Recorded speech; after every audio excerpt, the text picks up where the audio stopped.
Fanta reçoit Coco Roots dans Just Fantastic. Triple championne du monde et pionnière du mouvement Krump en Europe, icône féminine de la scène Krump au niveau mondial.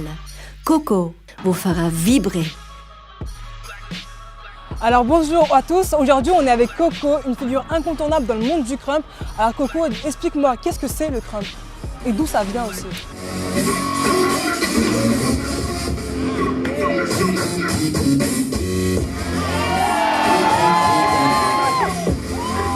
Le Krump, c'est une nouvelle danse en fait, née aux États-Unis au début des années 2000. D'accord. En fait, ça a commencé avec le clowning.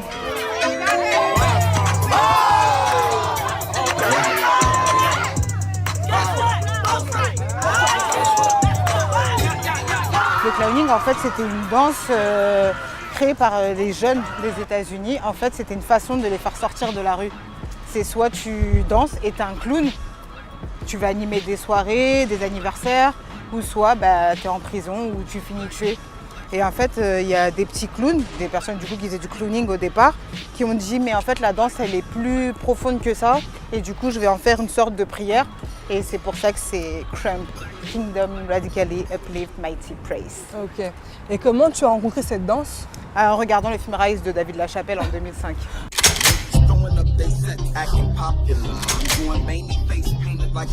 This is not a trend. Let me repeat, this is not a trend. Out here, it's a flow, it's a vibe. Everybody does it. Rise. Donc après tu as eu des pulsations dans le corps et direct. Après je me suis dit cette danse elle est faite pour moi. J'avais fait une année de danse avant mais là quand j'ai vu le Krump, il n'y a pas de code. On peut vraiment s'exprimer tel qu'on est. C'est pour moi. Et tu penses qu'il y a beaucoup de personnes qui l'utilisent pour s'exprimer, pour extérioriser des douleurs? Bien sûr, bien sûr.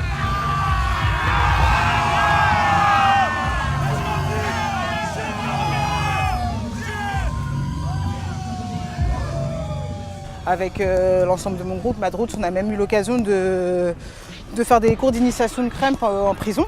En prison carrément? En prison, dans des hôpitaux psychiatriques, auprès d'un public entre guillemets sensible. D'accord. Franchement, le Krump, ça va pour tout le monde en fait. Quand tu danses, qu'est-ce que tu ressens au plus profond de toi? Ça va dépendre. Ça va dépendre de la situation. Je peux être avec une session, être avec toi, avec des gens, et du coup, quand je vais danser, je vais juste exprimer une sorte de joie. Oh, let's go! Et cette pratique, est-ce qu'elle fait peur aux hommes, étant donné que tu es une femme? Au départ, ça peut surprendre. C'est comme un pianiste, quand vous le voyez avec son piano comme ça, péter un plomb. C'est pas la même personne que vous allez voir dans sa voiture en costard-cravate. En fait, moi, c'est à peu près comme ça que je le vois en fait. Donc ça veut dire que toi tu es une personne, tu exploses et tu sais très très bien qu'au fond de toi-même tu restes une femme malgré la danse qui est quand même considérée, parce que pour moi il y a quand même un gros cliché dessus, c'est une danse qui est considérée sauvage, un peu barbare.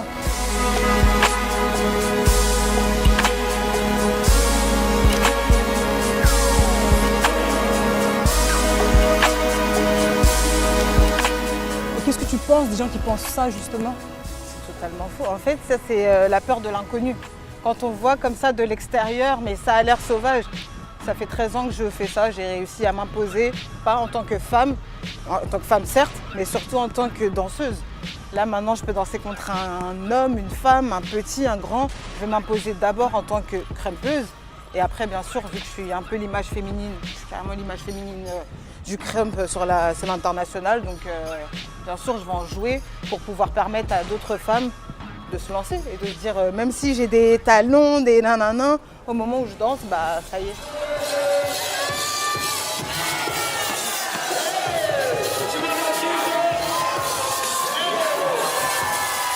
Est-ce qu'il y a beaucoup de femmes dans ce milieu? Enfin, de plus en plus, mais on en a perdu pas mal, surtout à Paris. Et pourquoi, à ton avis? Bah, elles osent pas, des fois, dès qu'elles trouvent leurs copains, après elles s'en vont.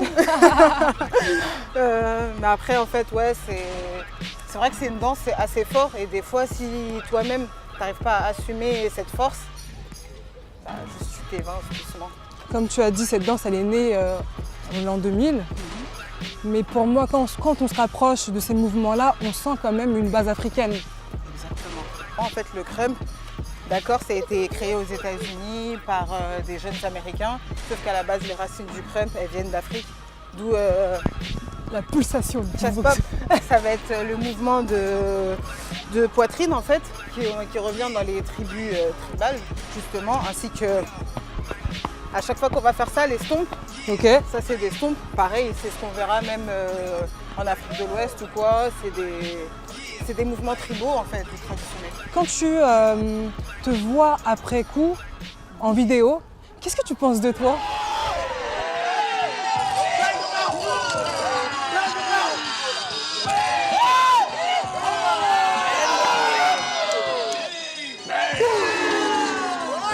Alors, ça dépend des fois, ça dépend des circonstances, mais en fait en général on est tout le temps surpris parce qu'au moment où on danse, après c'est pas du tout retranscrit de la même façon en vidéo.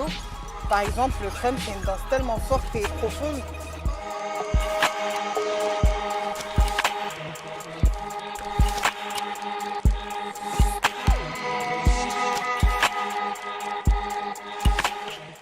Que je trouve que la plupart du temps déjà les vidéos enlèvent beaucoup de l'expression De ce du qu'on feeling. a dans la On peut pendant pas- En fait, c'est quelque chose qu'on ne peut pas retranscrire. En fait, les émotions, c'est assez personnel et assez sur l'instant T. Mais ouais, bah, Donc quand tu te vois, t'es un après, peu quand je me étonné. vois, des fois, je suis étonnée, des fois, je suis fière de moi. Pourquoi tu- Mais souvent, en fait, je suis très dure avec moi-même et j'essaye toujours de faire mieux. Mais qu'est-ce qui t'étonne dans le fond en fait quand tu te vois? C'est-à-dire que tu vois une autre image de toi. Est-ce que tu t'acceptes? Je m'accepte totalement parce que là, ça fait 13 ans, ça veut dire que le crème, vraiment, c'est une partie de moi, c'est toute mon adolescence, le début de ma vie d'adulte, tout s'est fait avec le crème.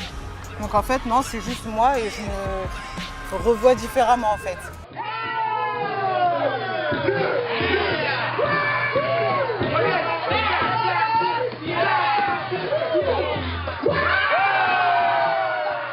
C'est comme voir une photo de soi, oh j'ai changé de coupe. Ah bah finalement cette coupe elle me va mieux. Et bah je vais tester des nouveaux mouvements. Ah finalement ça c'est pas mal. Et là, tu peux nous faire un petit step crump assez rapide, Faire, mais sans trop. Mes pas entrer. préférés. Ok, pourquoi pas? Stomp, chest pop. Bon, là, je pourrais pas imiter. Je pourrais même pas Si, si. t'accompagner. Stomp. Je pourrais pas t'accompagner. T'inquiète, on avance. Et quand on voit souvent un enfant, parce que j'ai déjà vu des petites filles danser, Oh là là, elles sont les enfants. assez jeunes, mais qu'est-ce qu'elles vont chercher? C'est de l'agressivité? C'est quoi? De la frustration? Je sais pas. C'est de l'expression. En fait, ces enfants-là, elles sont tellement mignonnes, ils sont tellement mignons. Et en fait, quand ils dansent, c'est vraiment de l'expression comme nous, adultes, en fait. Il n'y a pas de « oui, mon passé, il était… » Non, c'est sur le moment. Comment tu veux nous dire que tu nous aimes? Ah ouais. Comment tu veux t'exprimer? Et ben,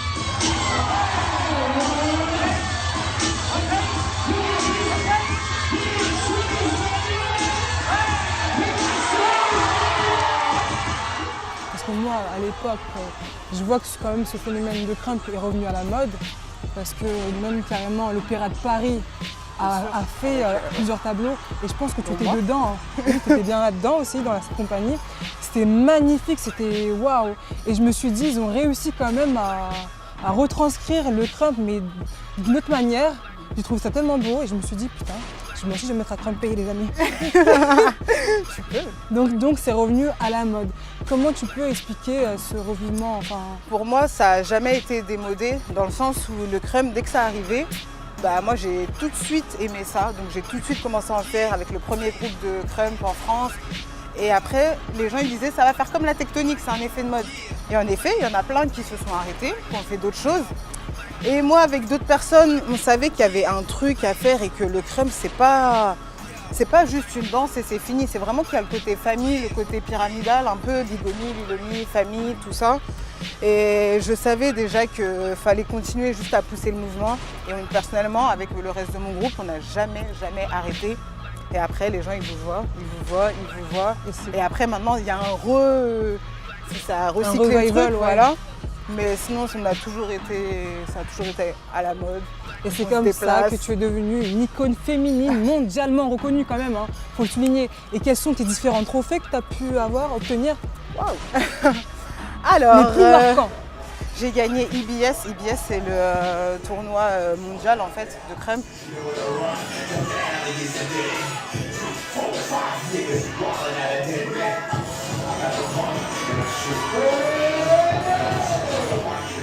D'accord. Je suis la première personne à l'avoir gagné 3 fois. On t'applaudit. Merci beaucoup. J'ai gagné Queen of Buck, c'était l'un des premiers événements 100% femmes. Ok. J'ai gagné International Warrior Scrum Game 2 fois. C'est pareil, un événement international avec des gens du monde entier.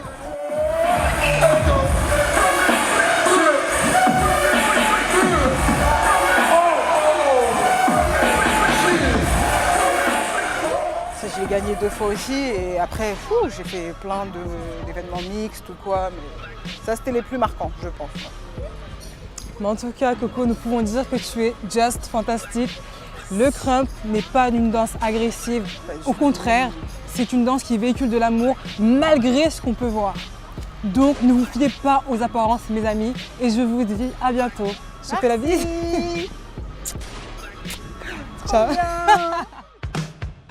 Prochaine émission, Fanta rencontre Juliette Fievet dans Just Fantastic. Animatrice sur RFI, journaliste, manager d'artistes et productrices, Juliette est devenue une personnalité incontournable du game français et communique sa joie de vivre. En tout cas, merci Coco d'avoir accepté l'invitation. C'était pas évident de la voir, mais elle est là avec nous. Merci à toi pour l'invitation. Merci enfin de donner un peu de crédibilité au crème et surtout à la femme en général sur le plan international. Merci, je suis juste fantastique. Tu veux être juste fantastique. Arigato gozaimasu.